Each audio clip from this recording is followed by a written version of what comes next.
Hello, everyone, and thank you for joining us at Life Incorporated's Voter Education Training.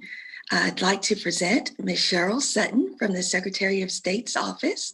She is a voter educator that will enlighten us with all the details of how to participate in the upcoming runoff election. Thank you, Sharyl, for being here. Thank you so much, Denise. Right. Angel, did you want to put some stuff up for a second? No, I would just wanted your intro page up, and then you have the floor. I can stop sharing, and that way we could see your beautiful face and know what you're not that's what so title pretty. You're so sweet. You made such a beautiful graphic. Thank you so much, Angel, and thank you, Denise. You know, I love meeting with everyone at Life Inc. because you just have become friends of mine over the past several months as we've done this journey together, the rollout of the machines, and then voting during a pandemic. As most of you know, I mostly cover Savannah, Augusta, and Athens, but this job has grown to where I cover nearly all the counties except the Atlanta metro area. And right now, because of this upcoming federal election runoff, the interest in voter education has once again become very high, particularly because social media has been an outlet for a lot of misinformation, and some people are confused. But I want to just off the top, before I start my screens, is to tell you first that the Georgia election system is safe and secure. It is reviewable, verifiable, and auditable. Also, I'm going to talk to you about encouraging you to vote, because there is some information out there discouraging people from voting, and that simply is not the way to handle this election. I want everyone who wants to vote to please do that. And I want to quickly say that registration ends Monday, December 7th, and I'm going to go over that, but that's an important date for a lot of people.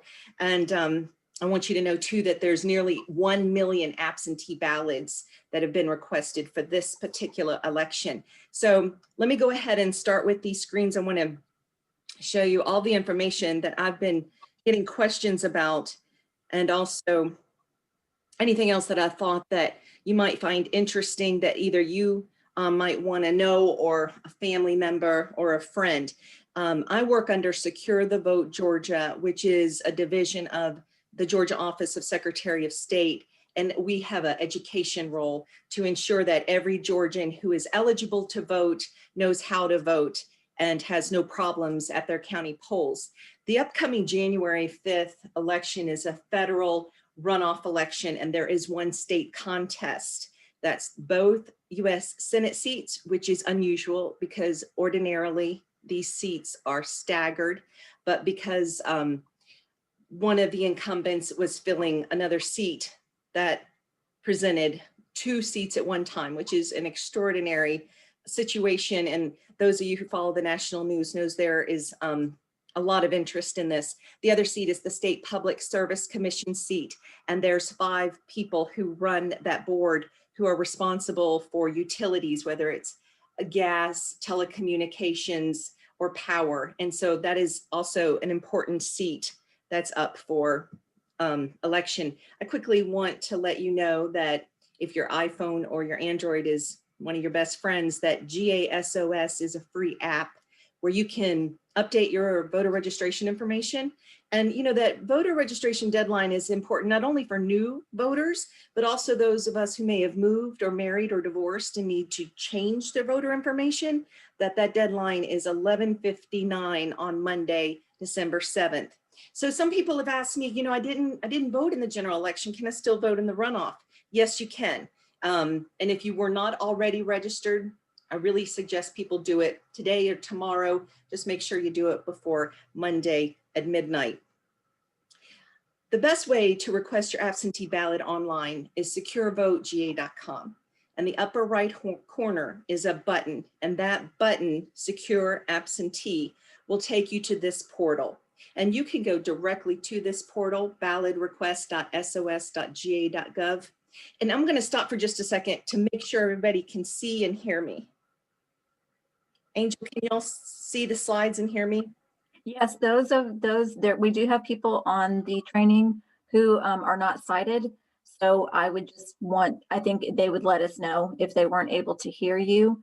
And I can see your slides just fine. Everything's quite clear. It looks like we're on the page about Georgia absentee voters. Great. And I'm sorry that I paused for a moment, but I had an event about 10 days ago where I went through this whole presentation and no one saw my slides, but everybody was so sweet. They were afraid to interrupt me. Oh, no. There are people I've worked with a lot, Savannah Tribune and the Randolph Institute. But you can go to ballotrequest.sos.ga.gov to automatically go into the portal. I just feel like securevotega.com is really easy to remember. You'll hit that center button. It's to request your absentee ballot, and you'll just need your name, your date of birth, and your Georgia driver's license or your Georgia state ID and your county. That's the swiftest way. But I have found that people who registered, let's say 3 decades ago, and went into their county registration office, they probably don't have your Georgia driver's license on file. So those people, or people who don't have a Georgia driver's license or Georgia state ID, will need to go to mvp.sos.ga.gov. And this is for people who don't fit under the criteria of military, older than 65, or who have a disability, because people in those 3 criteria are able to get rolling ballots. So if you've already initiated an absentee ballot for this election cycle, which is essentially this year, except the January 5th is tacked on because it's a runoff, then you should expect an absentee ballot automatically, unless, and I like to be very thorough, but every county is a little different. If you've interrupted that service of absentee ballot rolling and you went in person to vote, you may not get your absentee ballot automatically. You may need to be like the other population who doesn't fit in military, older than 65, or disabled, and make a request. And those requests can always be made up to 180 days before an election. And now is the ideal time. Georgia law says that registered voters can request an absentee up to 3 business days before an election. But we all know that because of COVID and the mail slowdown and the holiday mail slowdown, that if we were to make a request on Friday before the Tuesday election on January 5th, the chances we would get that absentee ballot are very slim. And I do not want anybody to be disappointed and miss out on voting in what is anticipated to be a very highly participated in runoff. So I want to go back to, if you don't have the access to use the portal, then you'll need to print out your absentee ballot request, and it's in the lower left quadrant, and it says print out your application, and the information will request your name. If you are temporarily relocated, maybe you're in college or your job has taken you away temporarily, then the permanent address on line 2 is going to be where you registered, the address where you registered to vote, that county. Number 3 would be where you temporarily want that absentee ballot sent. Then number 4 is date of birth, and number 5 does not need to be completed for this runoff, because every registered voter will see the same absentee ballot or the same ballot on their ballot marking device if they go in person. So you do not need to claim a party ticket. Contact information is important, your phone number and email, because the state elections board has determined an emergency rule during this pandemic that if there is a question about your application, whether you did not sign it or your signature does not match, because Georgia has a 2-step authentication process, which means this signature from your application is matched to your file at the elections office. Every voter has a file from your registration to every time you sign the oath to vote. And so they compare that. The second authentication of your signature is when you actually return the absentee ballot and you sign the back of the oath. So if it didn't match, they're going to call or email you within 24 hours if the election is within 12 days. If the election is further out than 12 days, they have 3 working days to contact you to ensure that your information is input and you get sent that absentee ballot. Okay, your signature is really important. Number 7, they cannot process an absentee ballot or cast your absentee ballot without your signature. And also for people, who fit in the criteria of disabled, older than 65, or military, line number 9 allows you to get into the rolling ballot system. Number 8 is important too, because if somebody has helped you with your application, Georgia law asks that you put the name of your assistant and their signature and date. Now, when we're returning these absentee ballot applications by paper versus the portal, it's going to be different than returning your ballot. If you're returning an application, you can do it by email, and I'd be happy to help anybody with their particular county's email address. You send it as an attachment. Chatham is voter@chathamcounty.org.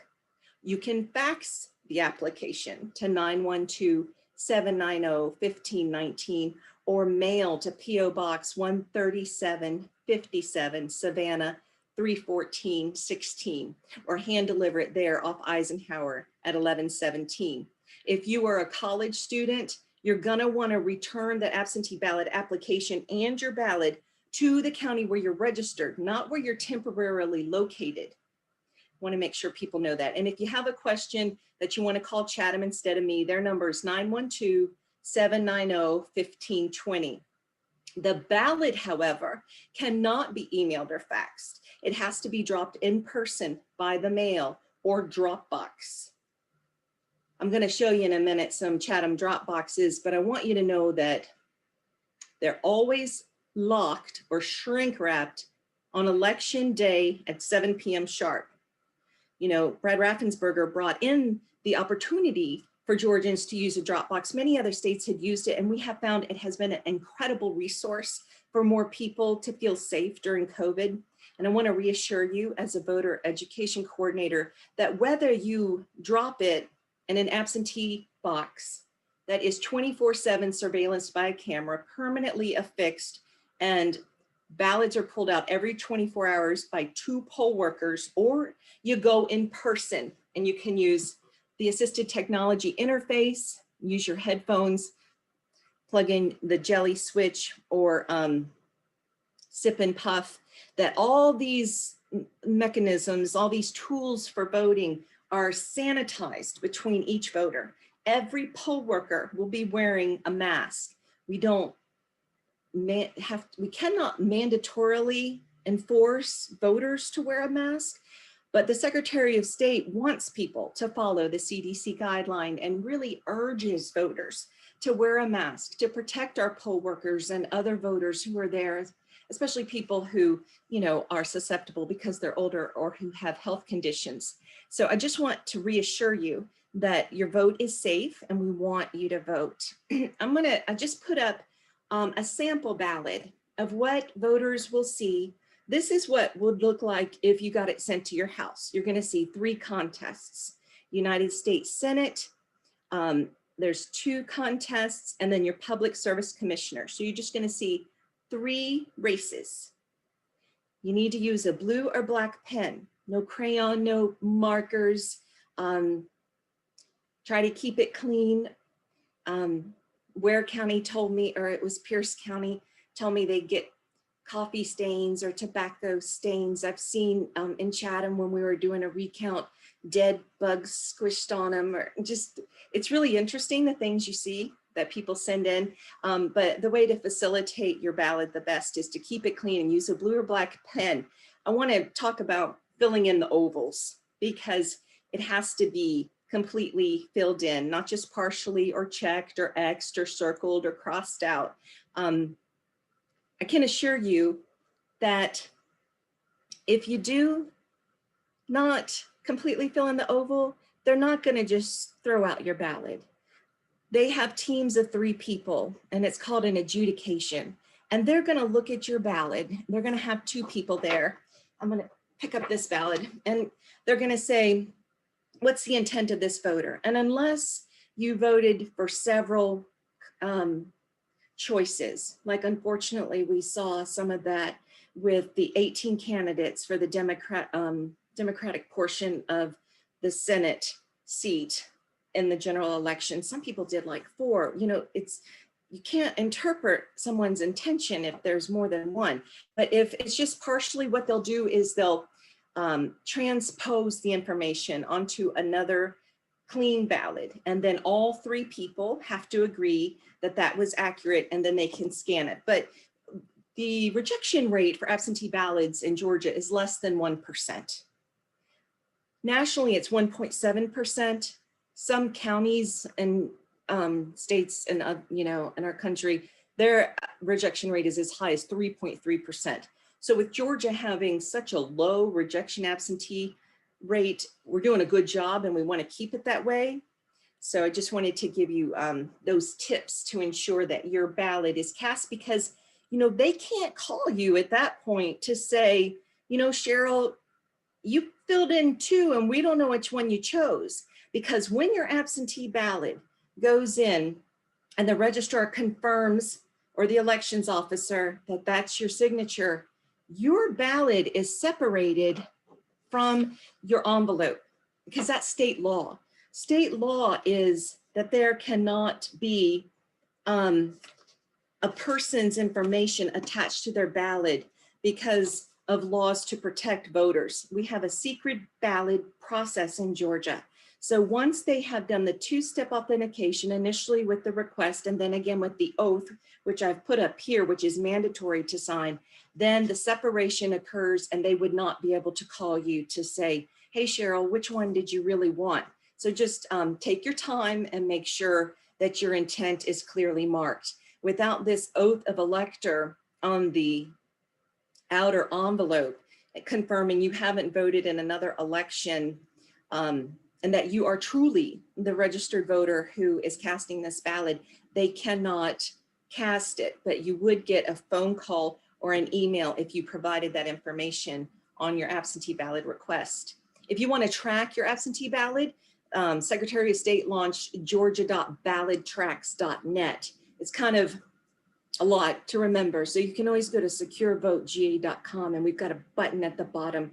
I'm going to show you that in just a second, and I'm sorry that I jumped from that one because I want to go back here and just tell you that you can be alerted by email or text when they received your request, when they sent out your ballot, and when they received your ballot. So this is great because you don't have to remember to go back to mvp.sos.ga.gov.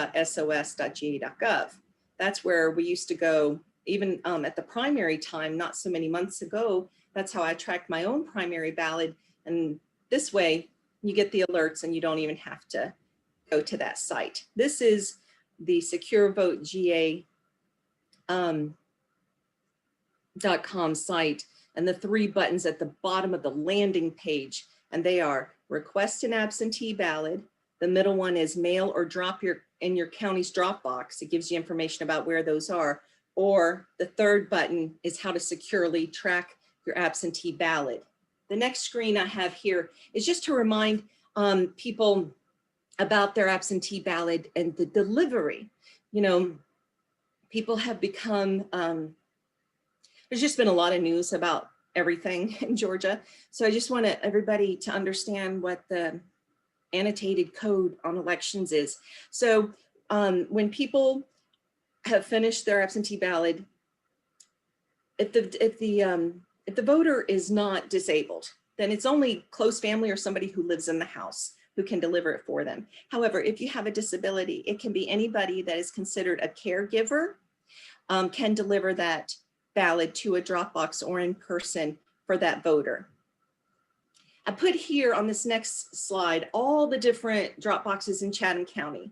There's Eisenhower Drive, the main location, Carver Heights Community Center, which just reopened again because it was at the university, or was it at Savannah State? It was nearby, but it wasn't on government property, and the law says it had to be on government property. So they brought it back over there to 905 Collette Avenue. I hope I said that right. I lived in Savannah, but I don't know that particular street. The Civic Center, Liberty Center, Liberty City Community Center, Savannah State Wright Stadium, Southwest Chatham Library, and the UJEA Extension, and the WW Law Center on Bolton Street, and Whitmarsh Island, and then Pooler City Hall.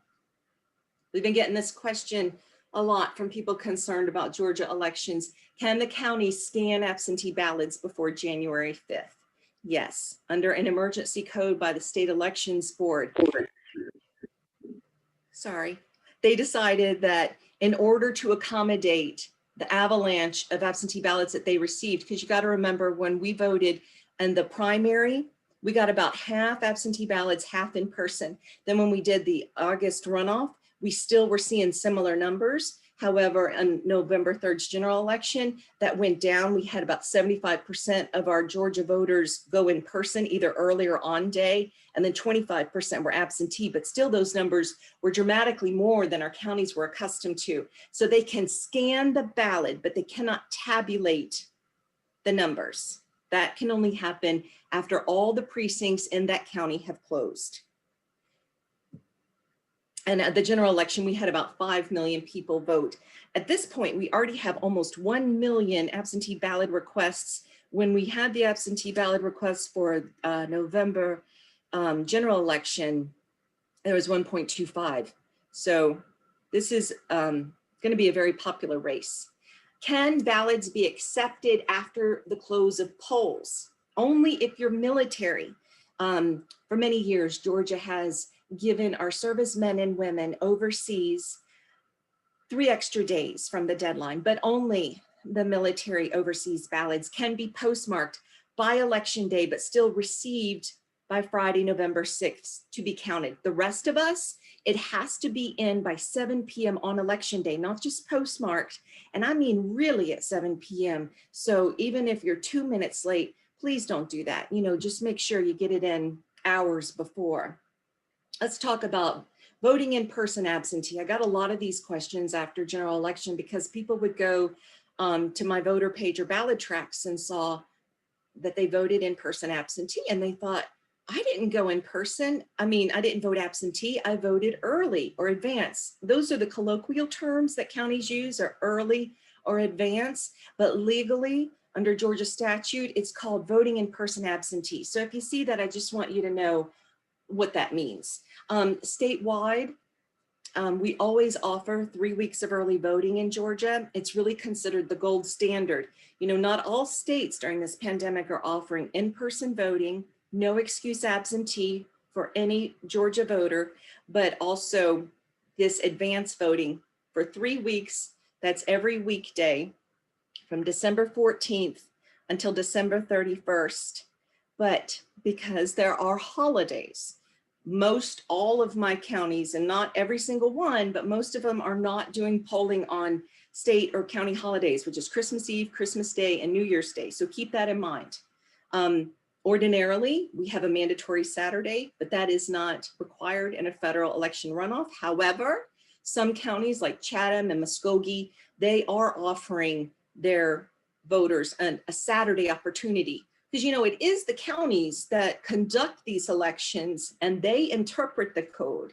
They also train and hire their own poll workers. They determine where the precincts are. They determine the hours. We do have guidelines, but overall, they're the ones that know the people, they know their area, and they know what suits their voters best. Now, if you are out of your area, like a college student or a temporarily dislocated worker, you have to go to the county where you're registered for early advance voting. You can't go where you are locally.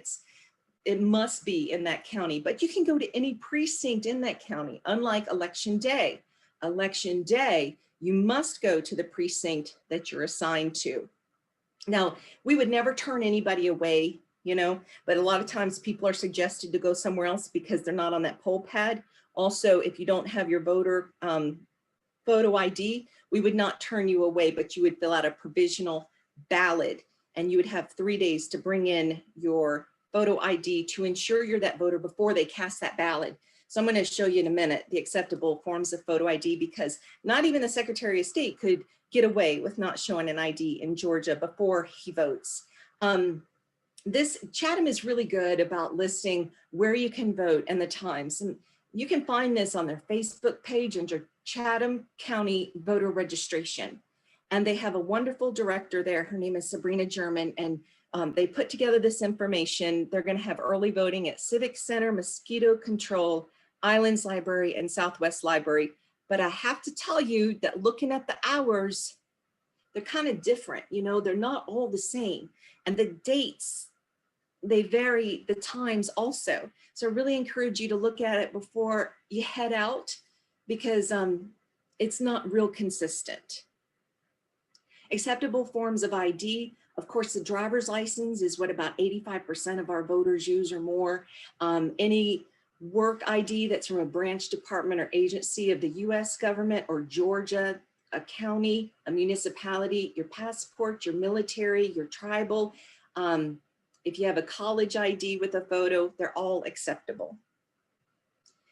Assisting electors who have disabilities. So if you want somebody to come in with you to help you, you can. It can be a friend or family member. It just cannot be somebody you work for, or a member, a high-ranking member of your union. Cannot be somebody actually in your union at all. So I just want you to know that we welcome people to help people, but it cannot be someone who's related in a work sense. I want to go over quickly, once you walk in to your precinct, that's when you're going to hand over your photo ID. They're going to look you up. They're going to confirm your name and your address, turn that poll pad around, and have you sign it either with a stylus or your finger. So the secretary did send out PPE to all the counties. I know Chatham has been using takeaway pens or takeaway, they're these cardboard, kind of like a stylus that's got a rubber tip. Some counties are giving their voters one glove to sign with, or a fingertip protection. They've become very creative in supplying things to other voters, but I want you to know that your safety during this viral pandemic is very important to us. We take it very seriously. At that point, then your poll worker, and remember, these people, they work really hard, and they're not volunteers, but they don't get paid a lot, and they have to spend the whole day there. They don't do shifts. My 17-year-old did it here in McDuffie County. She went in at 5:30 election day morning, and then she got home at 9:30. If she had not worked her entire shift, she wouldn't have gotten paid at all. But once you work your entire shift, and she, you know, some counties may have gotten off earlier, even precincts within McDuffie County, but she got off at got home at 9:30. But she also got paid for 3 days of training. Had she left early, like at 2 o'clock, if she's like, man, I've had enough of this, she wouldn't have got paid for training or for the day. So, and considering that we rolled out these new systems, there was more than 33,000 systems. We did it in 9 months. In Colorado, it took 2 years to do 5 months. So these poll workers and election staffers have not only rolled out this new equipment, they've had a pandemic, they've lost poll workers, they've lost precincts, then they've done count-offs and audits. Just try and be nice to them when you go in, because they're really tired. When you insert the card, it always goes in arrow first and in the yellow area. And if you need assistance, we have recommended to the counties, and I haven't heard of one that hasn't abided, to have more people on hand for these systems for at least, you know, a very long time, because you can't walk out with the ballot either. But as you advance, you're able to review your choices, not like the previous system, the direct reporting device we had almost 18 years. As soon as you made a selection, it immediately, that page went away. But with this new system, it stays until you advance the page, or with your ATI, you press the center X to indicate you want to move to the next page. Even after you've done every page of your ballot, you still have a choice, and or be prompted on your ATI. It will say, would you like to review your ballot? And then you can hear or see what you've chosen for every contest. And then at that point, you'll hit print, and we ask that you read every selection to make sure in the human readable part, yes, that's what I chose. And this, if there is a problem, raise your hand, and a poll worker will help you spoil that ballot by creasing it over, writing on it so that the scanner cannot accept it. But they keep that legal document because the numbers are important. When you go to that poll pad, the number of voter cards that they create is kept in line. You know, how many are created, then how many ballots are printed, how many ballots are scanned. It's like a bank process. So if one more ballot is printed, then a voter card is given or scanned, they need to keep that ballot to keep account of it for the state and the county legal reasons. So I'm probably telling you way more than you need to know, but it seems like people are really interested in elections lately, which is fun for me, but I hope I'm not going too much in the weeds with you. Okay, so after you've checked in your own station, which will include your ballot marking device and your own printer, then you need to deposit that put your paper ballot into the scanner. It can either be face up, face down, and a microchip will take an image of every ballot cast. And there's actually 2 microchips in every scanner. There's a primary and a backup. When that paper ballot is accepted and deposited, it goes into a bin underneath that big scanner, and it holds about 2,500 ballots. And periodically throughout the election day, depending on the busyness of that particular precinct, 2 poll workers are charged with retrieving them and locking them in a bag or a box that the county must keep for a certain amount of time that I don't know. But after you have that deposited, and I just want to show you a quick image too of this ATI that I held up with the low and high contrast display. You can do that large print on your ballot marking device alone in the top column where it says text size. But this is in every single precinct, at least one. And then you'll get your sticker and then you're free to go. But if you walk out with that paper ballot, you didn't cast your ballot and it's too late to return. All ballots have to remain in the precinct. They can't be walked out. So there's plenty of people to make sure that you don't walk out with that and remind you either at the door or mostly I see them at the door. I've been to about 12 different counties and they usually have somebody at the door. Registering to vote. There's a lot of talk about registering to vote in Georgia because this is considered a really important election. Most of our registrants come through the driver's license office, whether it's a new registrant or someone who's renewing or had moved and went in to change their address, but you can also do it online. You can do it by mail, or you can even go in person. Georgia does not have same-day registration. It always ends 30 days before an election. And for this January 5th runoff, that ends December 7th. You know, there's been a lot of talk about people coming into our state to vote, but are not permanent residents. Well, first of all, that's a felony. And second of all, I know from experience with my daughter getting her driver's license this month that because of the pandemic, the driver's license office has a wait of, when we did it in June, it was 4 weeks. So people who attempt to do this really have initial obstacles, but also the counties are in charge of seeing any irregular activity. And if they see something unusual, it's their duty to first contact the voter to try and discern if they are a permanent resident or someone who's a college student or something that is appropriate. And then it would be referred to the Secretary of State's office for an investigation. And then after that investigation, it goes to the State Elections Board. So the deadline is always 30 days before a Georgia election. If you're not registered to vote, you can go to mvp.sos.ga.gov and there's a button. It says register, and above it, it says not registered to vote, and you put in your information. And as soon as you do that, especially if you have a Georgia driver's license, you can go ahead and request your absentee through the portal or on mvp.sos.ga.gov.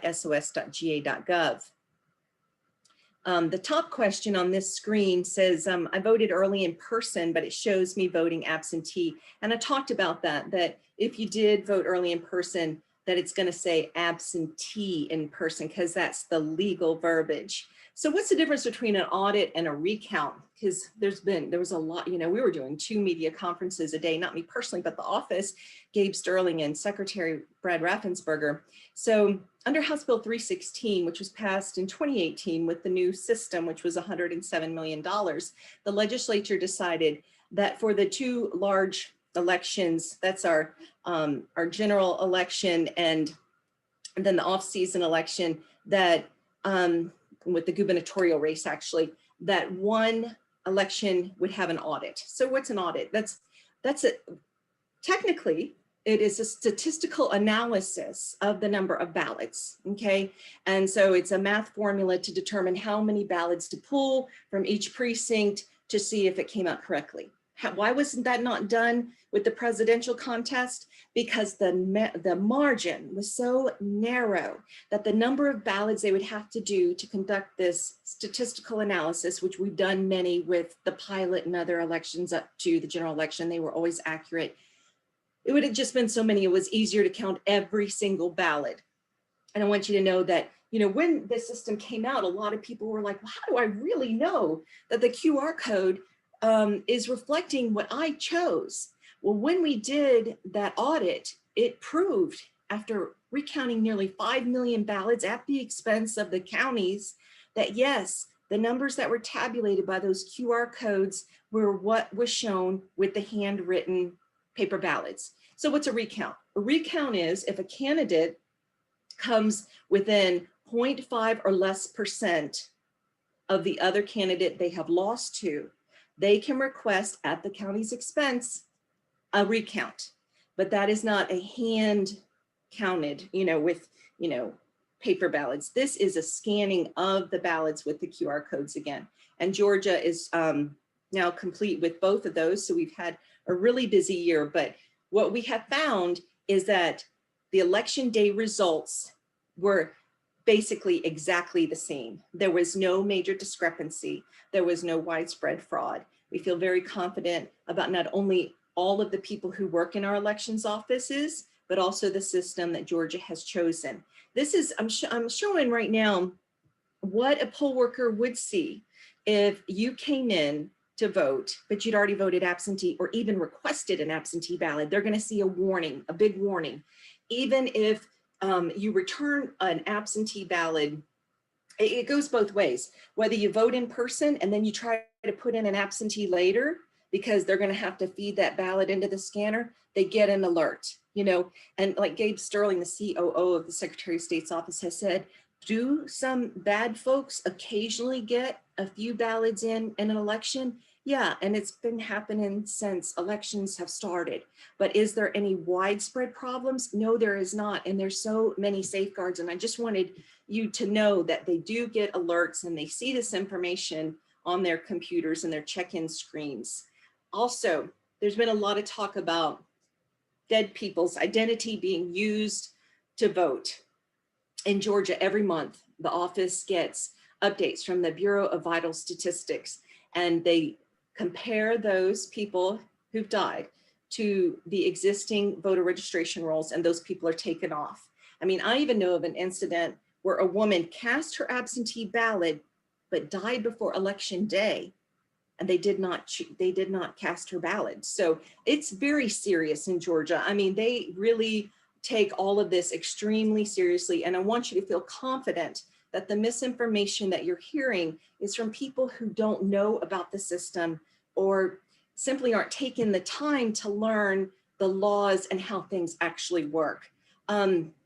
What oversight do we have over the counties? Well, if they're breaking the law, then we start an investigation, and then that information would go to the state election board to see about disciplinary action against them. How do we stop voter fraud? Well, we rely on everybody in the state, whether it's a poll worker, poll watcher, a voter. There's a form online, but I really think the voter fraud hotline is easiest, and it's 877-725-9797. Whether you feel intimidated or you feel like you were blocked out, whether they did not allow you to vote, whether they didn't offer you a provisional, whether they said you already voted, but you sincerely know you didn't. These are things that you can contact the Secretary of State's office for us to have a field investigator come out. We all take elections extremely seriously, not only from the state level, but everybody in every county. And it's a job we do with integrity because your vote is really precious to us. And we don't care how you vote, we just want you to vote, and we want to keep it safe. I want to remind you about these dates that are really critical. This Monday, December 7th at 11:59 p.m. is the last day for Georgia residents to register to vote. December 14th, which is the next Monday, starts the advanced in-person early voting and goes for 3 weeks except during holidays. And then the final opportunity to vote is January 5th on that Tuesday. And that's the last day your absentee ballot may be returned at 7 p.m. sharp. I've got my information here. I'm at 470-989-8833, or you can email me anytime at ssutton@sos.ga.gov. And if you have any questions, because we've had a lot of people with a lot of questions the past several months, I'd be happy to help. First of all, thank you. That was remarkable. And I think that you were so thorough. You actually answered a few of my questions ahead of time. I did have a couple of things come in that I wanted to ask you about. The websites that you refer to, we just need to make sure that they are all accessible.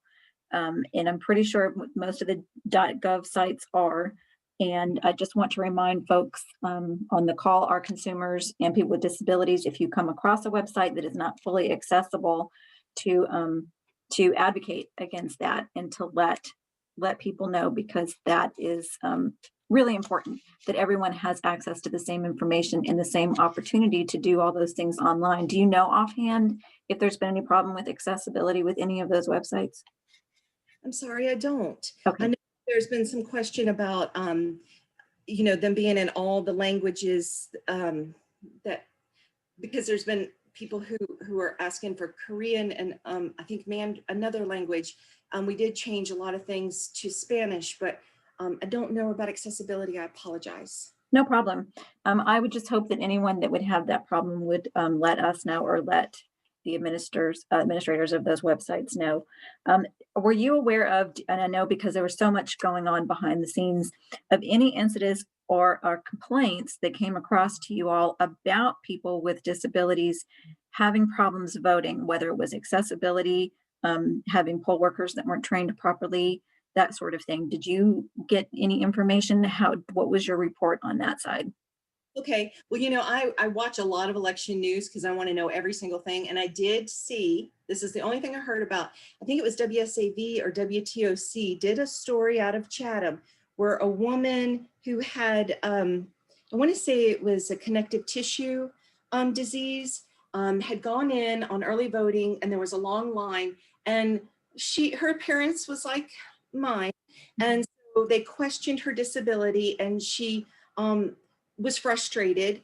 She had no documentation of her disability. And so she had to ask someone other than just the poll worker work in the queue, but they did let her take the first available, but she did talk to a news reporter about it, and I saw the story. But besides that, I have not heard of anything. But if you've heard of something in the past or something happens in the future, I want you to call me, because it may not just be you, it may be someone else, and I don't want that to happen. Right. I'm always concerned that the ones you hear about represent many others. And that's our concern. I'm fascinated with this story for two reasons. One, I too have a connective tissue disorder that's invisible. And I have encountered issues where you are, you have these barriers because you don't, quote unquote, look disabled. You could have good days and bad days. You can have days where you require the use of a wheelchair and days where you don't, where your tool is a cane, or you don't have a necessity for a tool at all, but there's still a lot of fatigue, a lot of pain, and standing in line for 8 hours is just, you can't do that. And so I think it's important to educate the poll workers that no, not all disabilities are visible. Are there people that will try to game that system? Maybe. There's nothing we can do to control that, but the people that are being prevented from voting because of that, that's a problem. We can't just discern for someone whether or not they're disabled. We have to take their word for it, because not all disabilities are visible. Many disabilities are not readily visible. So that's a shame. I'm curious. I'll look into that, because I'd like to know that story, and maybe even reach out to this individual so that we can get some more information and help, educate people in our area. It's interesting that it happened here in Chatham County. But yeah, I'll look into that. Thank you. And I'm hoping that she doesn't represent, a large number of people. We did get some feedback that people were able to vote successfully with no problem. I actually went one day just to kind of keep an eye on things. I voted absentee, and I put it in a ballot box, but I went one day to kind of keep an eye on whether or not they had anybody outside looking for individuals that did not know they could go to the front of the line. People are older, adults, or people with disabilities. The sign was teeny tiny, and they weren't really aware that they could then let somebody know, and there wasn't anybody out there checking. And I'm sure that's because they were probably shorthanded and everybody was doing everything that they needed to do inside. So that was the only thing really that I witnessed. Other than that, the line was going pretty quickly. People were social distancing. The vast majority had masks on. So I think hopefully that gives people some peace of mind. But it's good to know that you didn't get a deluge of reports of people saying that they were prevented from voting or had problems voting because they had disabilities. The last question that I have so far is whether or not, because I know that the League of Women Voters here were able to get additional ballot boxes put in place for our county and probably elsewhere as well. Do you know if they're still there and if they're in the same places or if they've taken some of them down? Do you know anything about that? Well, there was a slide I presented, and it's also on Chatham County voter registration, the list and the locations. You know, it still has Pooler, Carver, Islands. There's about 8 of them, and then all the main precinct too. And I just want to let you know just how great Chatham is. I mean, you know, I don't live there anymore, but I want you to get a comparison of what your other counties are like. Okay, Richmond County in Augusta is almost the same size as Savannah. It is smaller, but almost the same size. Early voting, they had 1 location. Okay. Ooh. I mean, they were successful. They did it at Bell Auditorium and everybody was happy. But I'm just saying the way Chatham has so many everywhere, where Richmond, it was just downtown. Also, they have, I think, 2 or 3 drop boxes, 2, maybe, you'll have like 8. Glynn Bailey is an awesome election supervisor and they get it done in Richmond. But I remember as a reporter, people used to complain a lot about Chatham, but now that I've seen many other counties that have no drop boxes or they have only early voting at their main location, I just want y'all to feel appreciative because you really do have a nice system there. I do, absolutely. I feel very appreciative. That's why I wanted to make sure that, and it sounds like the total was 8 last time. So it sounds like that they're all still there and in the same locations. And I was able to track my ballot last time with no problem. I could see there was a little bit of a delay. I don't know if you remember this. I was a little bit nervous towards the end there that I hadn't received it, but everything's just running really smoothly. So I'm really pleased about that. And I think for my questions, I just wanted to make sure about the websites being accessible and whether or not you had heard of any complaints for people with disabilities or older adults that had struggled to vote.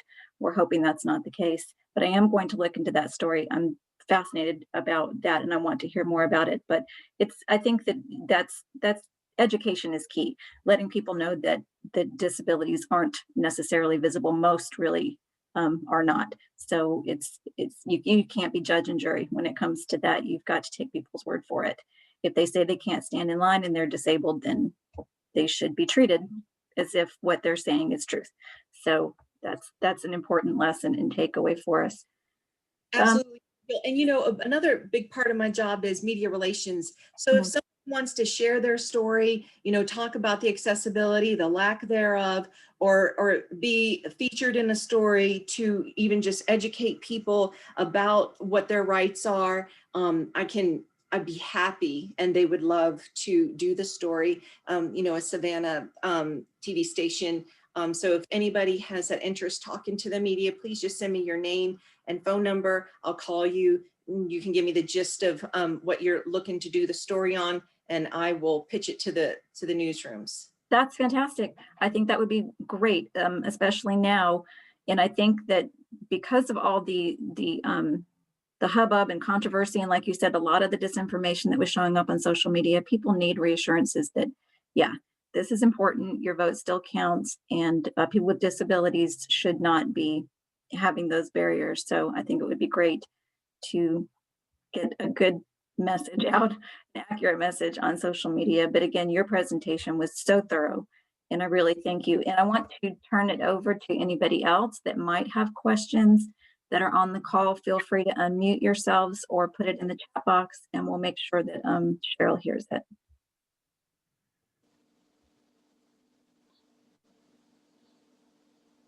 Hey, Toodle. Good afternoon.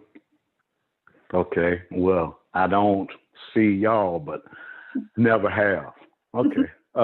Good afternoon. My name is Stamso Tootle, and I live in Bainbridge. Decatur County. I'm blind, and and one of the questions that Angel had, one of the topics Angel brought up earlier was about accessibility issues, and as the website goes to request an absentee ballot, and when I say we, me and some of my blind peers, we had made mention and we had brought it up about the lack of accessibility of that particular website when you are requesting an absentee ballot. And if my memory serves me right, we were told that it was going to get addressed because we had brought it up. I think it was back in June, but as of last month, and from what I have been told, the accessibility issue has not been addressed as far as the website when requesting an absentee ballot. And my next question, it deals with the absentee ballot process also, but if an individual voted in person back on November the 3rd, why are they being mailed out an application to apply for an absentee ballot? Now, I understand that if you used an absentee ballot for the general election, that you automatically get an absentee ballot for this upcoming runoff. But I also thought that unless you request an absentee ballot, that you should not be receiving an application for an absentee ballot or receiving text messages reminding you to request an absentee ballot or receiving telephone calls to remind you to request an application for an absentee ballot. It seems to me like that can cause confusion, and it can discourage, I think, certain people from participating in the political process. And so is that coming out of the Secretary of State's office to contact people about them requesting an absentee ballot, or is those correspondences coming from some other entity? And is it meant to cause confusion or to just make the process better or worse, or what? Stan, hi, I'm Cheryl, and I really love all the points you made because I was not aware of the absentee portal not having accessibility, and that really concerns me. So I will contact my manager after we get off the phone by text and tell him, the manager for Secure Vote Georgia, to see what they can do on the fly about that. So thank you first for bringing that up. And thank you too, telling me about the absentee situation. You know, it has caused a lot of confusion. Back in March, when the pandemic started, the secretary made kind of a popular decision with some people to send every active voter an absentee ballot request. And I really feel like at that point, when we sent it out to 6.9 million active voters, a lot of them didn't know that anybody could request an absentee ballot. But because only 1 million responded to those and it was expensive, we didn't do it again. But what happened is candidates, advocacy groups, parties, all took our form, and it's not against the law. But what they did is they started sending them out to voters for the other elections in quite quantity. One candidate sent my house 8, and I'm the only voter in the house. So, and I too were getting postcards saying, you didn't return your absentee ballot, which was wrong because I put it in the McDuffie Dropbox. So I don't know the intent of these people. I mean, I have to feel like they're just trying to ensure people vote. But what really happened is they confused people. And whether I was getting gas or I was checking out at Walmart, and people know what I do, they were like, Sharyl, I got 3 ballots. And I'm like, you know what? Let me meet you next time I come up here and let me see. And they weren't ballots, they were absentee request forms. But you're right, it caused so much confusion and it sowed some distrust. And then it gave some phony actors an excuse about our system not being as streamlined and safe and secure as it is. But it wasn't the secretary's office that sent those out, and it's not unlawful for people to do that either. You would never, you know, the groups who are older than 65, military, or have a disability should be on the rolling and should only have to make that request basically once a year. Even if you request it in January, you'll get them through December, or if you request it in May, you'll just get them until the end of December. But the general population does have to request it every time up to 180 days before an election. And those don't go out any sooner than 45 days before an election. And drop boxes aren't opened until at least 45 days before an election. But you asked some really good questions, and I'm so glad that you pointed that out to me about the portal, because since you and your friends have noticed this issue, then I'm sure there's a lot of other people in our state who need that to be changed too, so everybody has a fair chance. So thank you, Stancil, so much. I hope I answered your question. Yeah, that's excellent. And I've also received a couple of people that were just confused. They thought that they had received an absentee ballot when what they received was a reminder and an application for the absentee ballot, and they thought they were being played or if it was fraud. And I said, no, these are folks that are trying to get you to vote and giving you the option to vote absentee and encouraging you to, one way or another, show up and vote. And yeah, it's confusing, and it has caused some distress from people that thought that they were receiving an absentee ballot when they voted in person last time. And so, and I remember getting the ballot the first time, and I actually am one of the few that thought it was a good idea because of the pandemic to, you know, go ahead and have it and educate people that that option existed. So good intentions sometimes, you know, fall to the wayside and things get confused, especially when people are trying to cast, you know, a bad light on things. People are a little more paranoid. They look at things with a little more scrutiny and say, hey, what is this and why do I have it? So it's fair that they have concern, but hopefully they can be reassured abundantly that these are not official ballots, that they're just applications for the most part. And that if they do receive a ballot they didn't request, to make sure that it's legitimate.